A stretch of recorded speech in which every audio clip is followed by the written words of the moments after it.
Hey, my reactor. So I'm back again with the woman of the Bible, the widow with the two coins.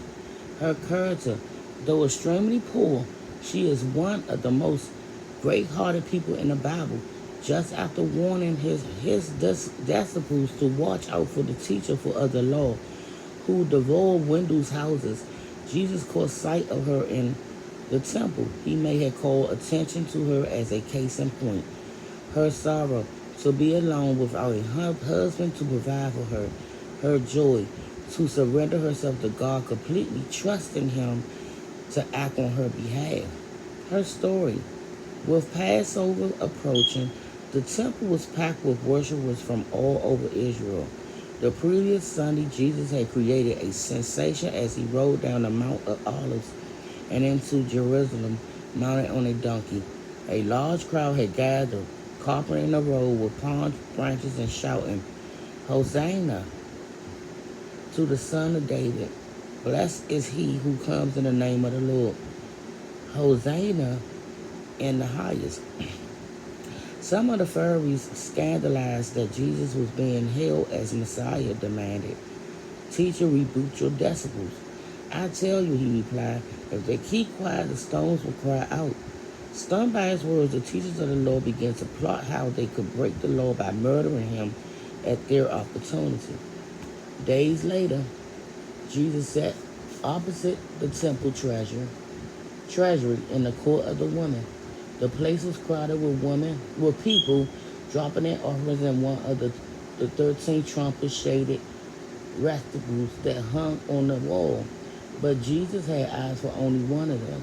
He watched as a widow deposit two small copper coins less than a day's wages.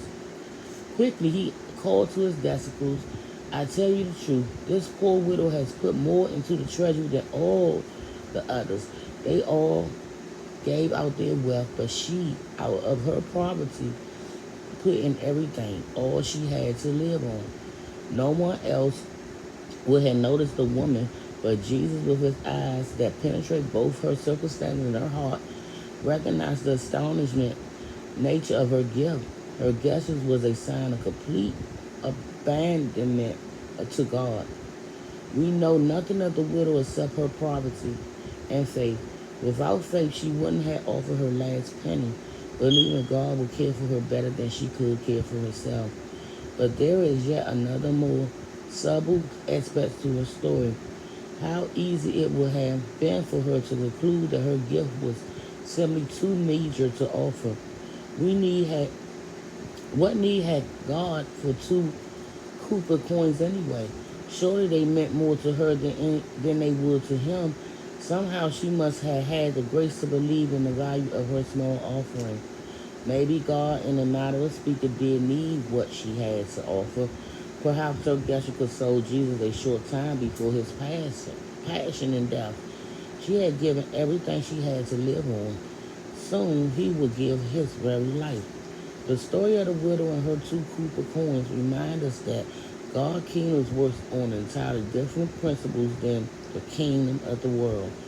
In the divine economy, the size of the gift is of no consequence.